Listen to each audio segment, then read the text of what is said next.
Across centuries, in a world shaped by conflict, honor, and survival, there lived a warrior whose mind was sharper than any blade he ever forged, Miyamoto Musashi.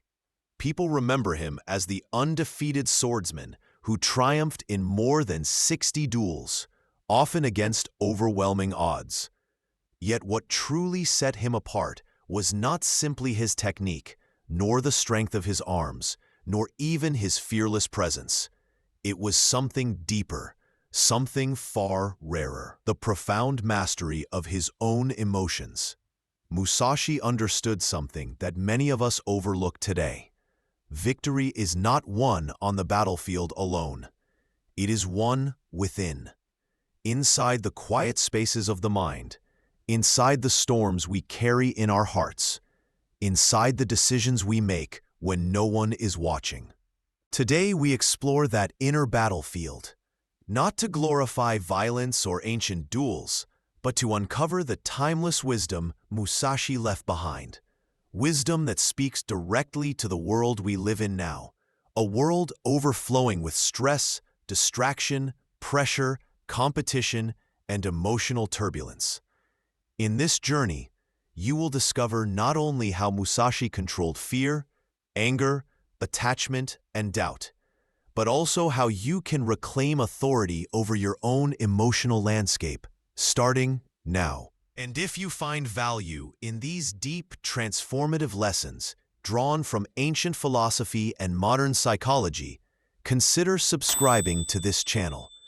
Because together, we build a community of people who are committed to inner discipline, clarity, and becoming stronger than yesterday. But let us come back to Musashi. To understand his mastery, we must first understand the world he came from. Feudal Japan was a place where a single moment of hesitation, a single flicker of uncontrolled emotion, could mean death. Every duel was a test of composure. Every encounter was a test of clarity. A warrior's mind had to be as still as untouched water, his breath steady even when his heart pounded like thunder. Musashi carved out an identity not only through his victories, but through the spiritual and philosophical discipline that supported every movement of his sword. Unlike many warriors of his era, he rejected the rigid, ornamental approach to combat. Instead, he favored fluidity, adaptability, and above all, presence. Presence. That word alone contains an entire universe of meaning. To Musashi, presence was the anchor that prevented the mind from drifting into fear of what could happen or regret over what already had. Presence is the art of seeing what is right in front of you with full awareness. Today, presence is more important than ever. Modern life pulls our minds into constant loops, scrolling, worrying, comparing, anticipating. We are here, but we are also everywhere else. We think, we react, we panic, we defend, we explode, we shut down. And every time we fall into those patterns, we abandon the battlefield of the present moment. Musashi knew that without presence, the sword was meaningless. The same is true for us. No skill, no talent, no dream can thrive in a mind that is fragmented and emotionally disoriented. So let us begin with one of the most powerful lessons Musashi ever shared. The mind must be understood before it can be mastered.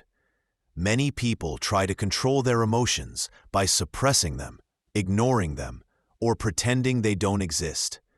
Musashi took the opposite approach. He observed emotions with the same attention he used to observe an opponent's stance. He studied the rise of fear in his body before a duel. He recognized the swell of anger when disrespected. He acknowledged the surge of pride after victory, and he knew that these emotions, if left unchecked, were more dangerous than any blade pointed at him. He wrote, You must understand that there is more than one path to the top of the mountain. This is not just a metaphor for skill. It is a metaphor for understanding oneself. There is more than one reason you get angry. More than one reason you get anxious. More than one reason you lose control. Musashi's approach invites us to look inward with honesty, to trace emotions back to their roots, to see the truth beneath the reaction. Is the anger really about the situation? Or is it unresolved pain?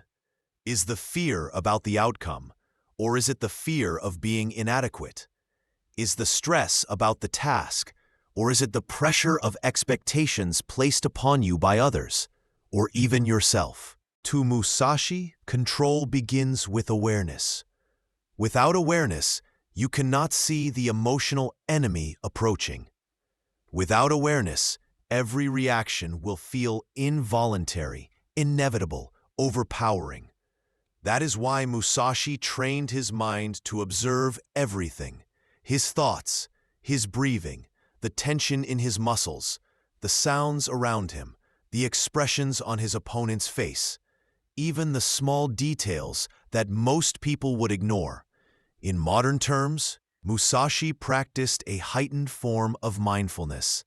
Not the soft, meditative image many people associate with mindfulness today, but a sharp, dynamic, alert state of awareness.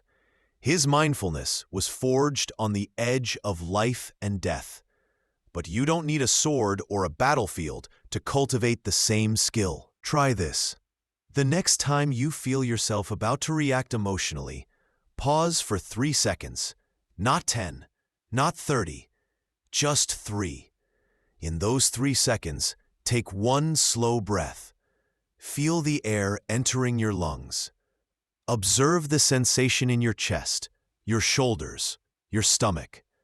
Ask yourself silently, what am I feeling right now, and why? That moment of clarity, small as it may seem, is the difference between reaction and response. Musashi lived in that gap, and when you practice living in that gap, something incredible happens. Emotions lose their ability to control you. You become the one directing the internal forces, rather than being consumed by them. Another key principle from Musashi's philosophy is non-attachment. In the modern world, we attach ourselves to outcomes, opinions, identities, validation, and fears. We crave approval. We fear failure. We anchor our happiness to things that can disappear in a moment. Musashi saw attachment as a trap.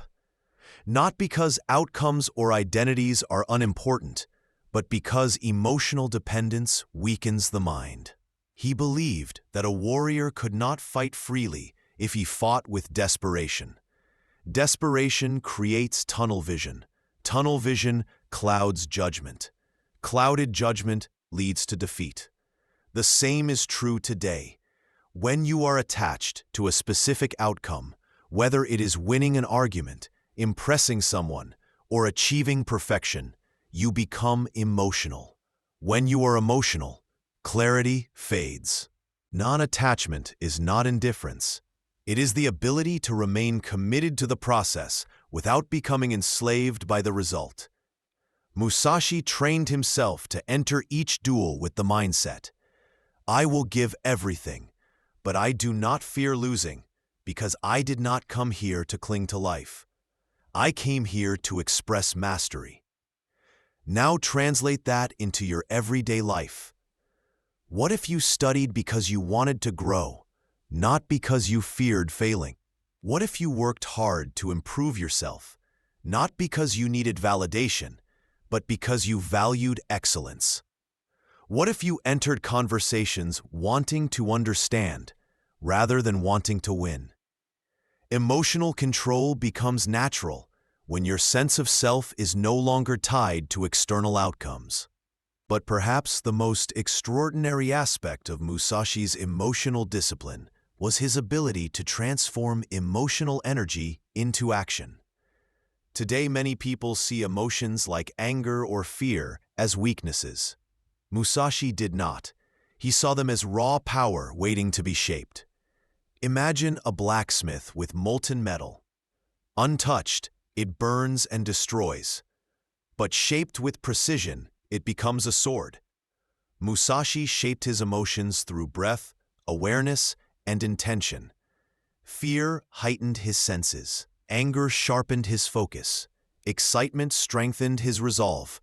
These emotions became tools, never masters. One way to apply this today is to reinterpret the physical sensations you experience during intense emotion.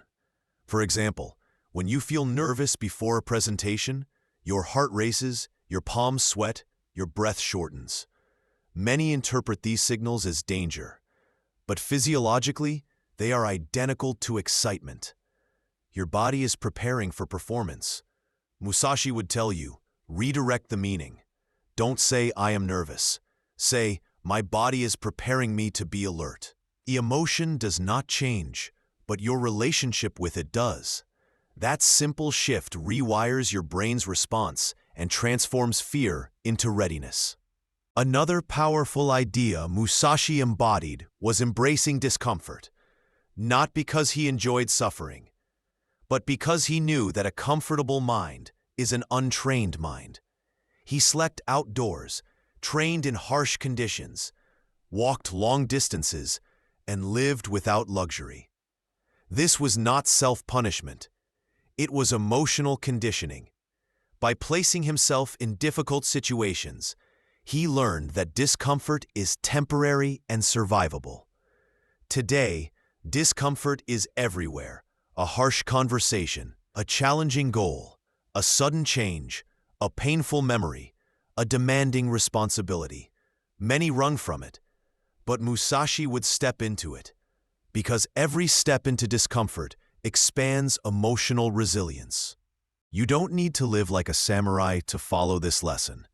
You can embrace discomfort in small ways, waking up earlier, finishing tasks you've procrastinated, sitting with your thoughts without distraction, taking responsibility when you would rather blame others, choosing honesty when lies feel easier. Each act of courage, no matter how small, strengthens your emotional armor. But perhaps the deepest part of Musashi's emotional philosophy lies in the concept of the still point. In the middle of chaos, he cultivated a part of his mind that remained untouched. Even when surrounded by danger, humiliation, uncertainty, or rage, he preserved a silent, undisturbed space within himself. That still point gave him clarity. It is similar to what modern psychologists call the observing self, the part of you that watches your experiences without being consumed by them. When you feel overwhelmed, the observing self sees the emotion but does not become the emotion. This inner stillness is not passive. It is powerful. It allows you to act with intention rather than instinct. You can practice accessing this still point by sitting quietly for 1 minute each day. Close your eyes. Breathe slowly. Notice your thoughts. Watch them pass like clouds drifting across the sky. Do not fight them. Do not chase them. Simply observe. In time, this tiny ritual becomes a sanctuary you can return to during emotional storms. When chaos arises, your mind remembers the path back to stillness. Musashi's emotional mastery also involved studying human nature. He believed that to understand the opponent, you must first understand yourself. And to understand yourself, you must study others. Watch how people react when they are angry. Listen to how their voice changes when they are afraid. Observe the posture of someone who feels insecure. Recognize the subtle cues of someone seeking approval. When you learn to read the emotional patterns of others, your empathy grows and your reactions become wiser. You no longer take things personally. You see beyond the surface. You understand motivations. This emotional intelligence allows you to respond strategically rather than impulsively. Musashi also emphasized balance between emotion and reason.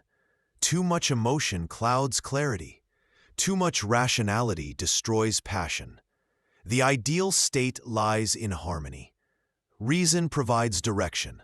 Emotion provides energy. When the two work together, action becomes powerful and purposeful. In Musashi's duels, reason chose the strategy, while emotion fueled rapid movement and boldness. In life, reason helps you set goals, make decisions, and envision your future. Emotion gives you the drive to pursue them, the courage to overcome obstacles, and the resilience to continue after setbacks. Finally, Musashi believed that emotional mastery was not an end, it was a lifelong journey. He remained a student until his final days, constantly refining his thoughts, his awareness, and his discipline. This mindset is crucial. Emotional control is not something you achieve once. It is something you cultivate through repetition, reflection, and honesty. Even today, every time you choose patience over anger, clarity over panic, presence over distraction, you are walking the same path Musashi walked. As we continue the journey into Musashi's philosophy, it becomes clear that emotional mastery is not merely about calmness or composure. It is about shaping a mind capable of facing chaos with courage, clarity, and unwavering purpose. In Musashi's view, emotions were not enemies to be defeated, but forces to be directed. He believed that every emotion, even the painful ones, carried valuable information. Fear signaled uncertainty. Anger pointed to boundaries. Sadness revealed attachment. Excitement offered momentum.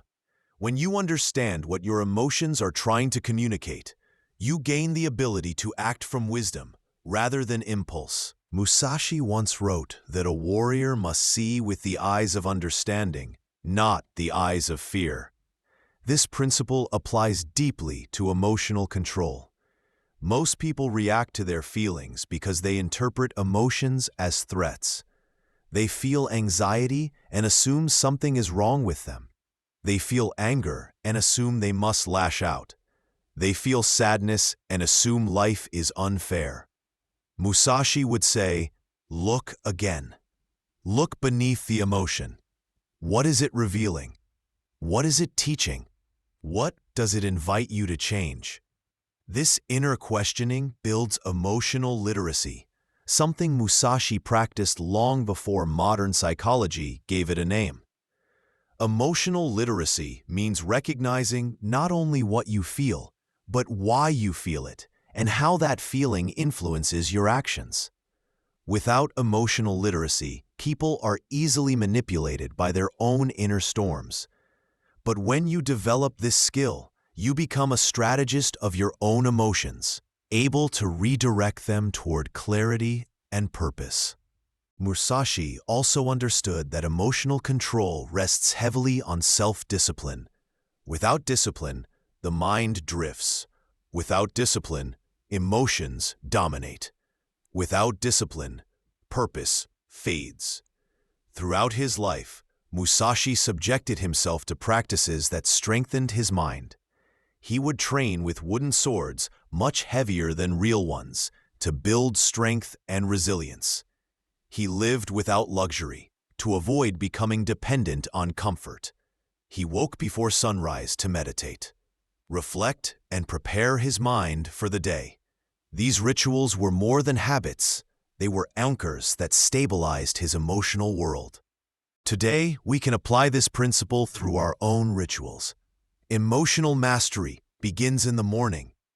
If you wake up reacting to your phone, to stress, to demands, your mind becomes chaotic before the day even begins. But if you carve out even 5 minutes for stillness, reflection, or deep breathing, you create a foundation of control. Musashi believed that a disciplined morning sets the tone for everything that follows. And he was right. The first battle of the day is always fought in the mind. Win that battle, and the rest becomes easier. Another essential part of Musashi's emotional philosophy lies in the acceptance of impermanence. Everything changes. Victories fade, losses heal, seasons shift, people evolve. Musashi embraced impermanence, not with sorrow, but with practicality. He knew that clinging to the past or resisting change created emotional suffering. If a duel was lost, he reflected and moved forward. If a duel was won, he learned and moved forward. The constant motion of life did not disturb him because he did not expect anything to remain the same forever. In modern life, emotional pain often comes from resisting change. We want people to stay the same. We want plans to unfold perfectly. We want certainty in an uncertain world. Musashi teaches the opposite. Survive by adapting, grow by releasing, move forward by accepting that nothing stays still. When you embrace impermanence, emotional waves no longer drown you. Instead, you learn to surf them. Musashi also believed that solitude was essential for emotional clarity. Loneliness and solitude are very different things. Loneliness is the absence of connection. Solitude is the presence of self. Musashi spent long periods in isolation, not to escape the world, but to understand his place in it. He used solitude to study his reactions, his desires, his fears, and his purpose. You don't need to isolate yourself like a hermit to follow this lesson. You only need to carve out small pockets of solitude, moments where no one else's voice interferes with your own. In these quiet moments, insights emerge. When the noise of life settles, the voice of your inner wisdom becomes clearer. But emotional mastery is not built through solitude alone. Musashi also emphasized the importance of intentional action. He believed that the body influences the mind just as the mind influences the body. When emotions overwhelm you, sometimes the most powerful shift comes from moving your body, walking briskly, stretching, training, or creating something with your hands. Musashi practiced calligraphy, painting, sculpture, and writing, not just combat. These creative practices were emotional outlets, ways to channel complexity into form. You can do the same. Creative expression dissolves emotional stagnation. Physical movement releases energy. Action breaks the cycle of overthinking. A still mind does not always come from stillness. It often comes from meaningful motion. One of the most transformative ideas in Musashi's teachings is the principle of becoming empty. Not empty as in hollow, but empty as in unburdened. When a cup is full, nothing can be added. When a mind is full of fear, opinions, insecurities, or assumptions, no clarity can enter. Musashi trained himself to empty his mind before entering conflict. He let go of expectations. He cleared away emotional noise. He became receptive. In modern terms, this emptiness is cognitive flexibility, the ability to drop rigid thinking patterns and see situations as they truly are. Try this exercise. When you face a stressful moment, imagine your mind emptying itself, like water flowing out of a bowl. Release the tension from your shoulders. Loosen your jaw. Breathe until your thoughts soften. In this state, you become more adaptable, more observant, more capable of choosing a wise response instead of a reactive one. Musashi also recognized the importance of understanding your emotional triggers. Everyone has patterns, situations that provoke stress, anger, fear, or insecurity. Musashi identified his triggers so he could disarm them before they controlled him. If something provoked fear, he trained for it. If something provoked anger, he examined it. If something provoked attachment, he questioned it. When you become aware of your triggers, you can prepare for them. You can build strategies. You can strengthen your vulnerable areas. Emotional mastery is not avoiding triggers. It is transforming your relationship with them. Another core part of Musashi's teaching is the practice of decisive action. Indecision feeds anxiety. Avoidance feeds fear. Hesitation feeds regret. When Musashi made a decision, he committed fully. He understood that dwelling between choices creates emotional instability. The mind begins to spiral. What if it fails? What if I'm wrong? What if something goes wrong? This spiral creates emotional turbulence, but decisive action cuts through the noise. You choose, you act, you adapt, you learn, you grow. Emotional control thrives in clarity, and clarity thrives in decision. But emotional mastery would not be complete without understanding how Musashi processed failure. Though undefeated in recorded duels, he faced many difficult moments, losses, hardships, betrayals, disappointments. Yet he never allowed failure to define him emotionally. Instead, he saw failure as data, information, a message about where he needed to grow. You can adopt this mindset too. Failure is not an emotional catastrophe. It is emotional feedback. When you treat failure with curiosity instead of self-criticism, your emotions soften. You stop fighting yourself. You start evolving. Likewise, Musashi's approach to success was equally balanced. He did not allow pride or victory to distort his judgment. Success can be more dangerous than failure because it can create complacency. When you think you have mastered something, you stop learning. Musashi believed that emotional control required humility. A warrior must remain a student. Success should inspire gratitude, not arrogance. Mastery, in his eyes, was a path with no final destination. The moment you believe you have arrived is the moment you begin to decline. This perspective is incredibly valuable today. Emotional instability often arises when success becomes tied to identity. When your sense of worth comes from achievement, every setback feels devastating. But when success is seen as a temporary chapter, a moment of alignment rather than a permanent state, your emotions remain flexible and grounded. Musashi's emotional philosophy also emphasizes the synergy of mind and environment. He believed that the spaces you inhabit influence your internal world. A cluttered environment creates a cluttered mind. A chaotic environment amplifies stress. Organizing your surroundings, choosing environments that support focus, and eliminating unnecessary distractions are modern ways to apply this ancient wisdom. Emotional control flourishes in spaces that feel intentional rather than overwhelming. In the final stretch of Musashi's teachings, we encounter the idea of living with purpose. Emotional turmoil thrives in people who lack direction. When you have no aim, every obstacle feels heavier, every setback feels personal, every challenge feels destabilizing.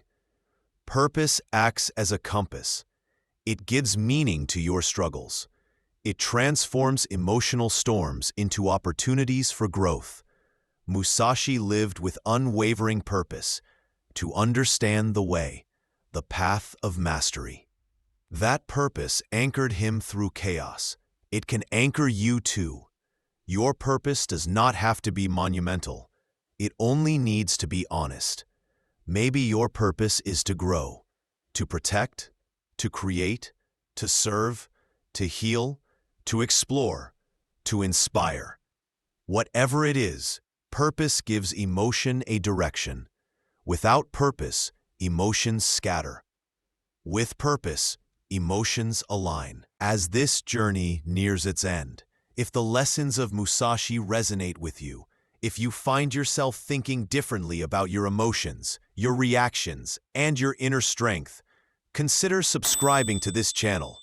This is where we explore the philosophies that make us stronger, sharper, calmer, and more intentional in our daily lives. Join this community of people who strive to master themselves, not through perfection, but through persistence and curiosity. Now, let us return to Musashi one last time. In his final years, he wrote the Book of Five Rings, not as a guide for warriors, but as a guide for humanity. He knew that long after swords vanished from battlefields, emotional conflict would remain eternal. He believed that inner mastery, awareness, discipline, courage, calmness, purpose, was the true path to freedom. Not freedom from difficulty, but freedom from inner turmoil. Not freedom from emotion, but freedom from emotional chaos. Emotional control is not suppression. It is transformation. It is the art of redirecting inner storms into steady winds that push you forward. It is the discipline of choosing clarity over confusion, action over avoidance, intention over impulse. It is not a skill you learn once. It is a lifelong journey, walking beside you every day, shaping the way you see yourself and the world around you. And so, as you continue your own path, remember Musashi's core truth. The ultimate victory is victory over oneself. When you learn to master your emotions, you gain the strength to master your decisions, your actions, your relationships, your challenges, your dreams, and ultimately, your life. The battlefield may have changed, but the warrior within you is timeless.